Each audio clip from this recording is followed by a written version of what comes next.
பூர்வத்தில் மரணத்துக்கு பின் மேலுலகம் சென்ற கர்ணன் சூரியலோகத்தில் உள்ள தன் தந்தை சூரியனின் இருப்பிடத்தை அடைந்தான்.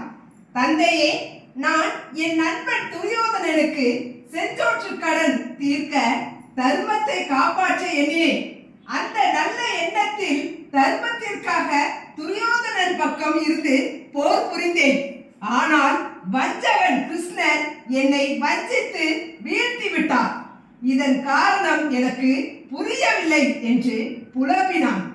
அதற்கு சூரிய பகவான், கர்ணா, கிருஷ்ணரை வஞ்சகன் என்று சொல்லாதே. நீ ஒரு தவறு செய்து விட்டாய். செஞ்சோற்று கடன் தீர்ப்பது சிறந்த தர்மம் என்பதில் சந்தேகமே இல்லை. ஆனால் கிருஷ்ணர் உயர்ந்த தர்மமாக விளங்குபவன். உயர்ந்த தர்மம் செஞ்சோற்று கடன் தீர்த்தல் என்ற சாமானிய தர்மம். இந்த இரண்டு தர்மங்களில் எதை காப்பாற்ற வேண்டும் என்று வருகையில் உயர்ந்த தர்மத்தையே கிருஷ்ணன் காப்பாற்ற எண்ணுகிறான். நீ சாமானிய தர்மத்தை காப்பாற்ற எண்ணி உயர்ந்த தர்மத்தை கைவிட்டாய். அதனால் தான் அழிந்தாய். தந்தை சொல் மிக்க மந்திரம் இல்லை என்பது தர்மம்.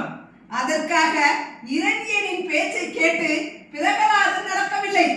நரசிம்மர் என்ற உயர்ந்த தர்மத்தை பிரகலாதன் பிடித்துக் கொண்டான். பிரகலாதனை இறைவன் காப்பாற்றினான்.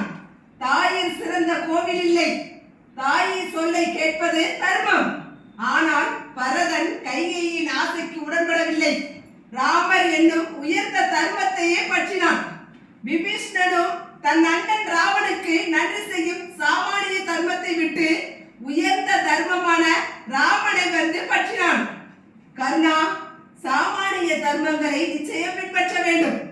ஆனால் உயர்ந்த தர்மத்தோடு அதற்கு முரண்பாடு ஏற்படும் சூழ்நிலையில் உயர்ந்த தர்மத்தையே பிடித்துக் கொள்ள வேண்டும் என்று விளக்கம் அளித்தார்.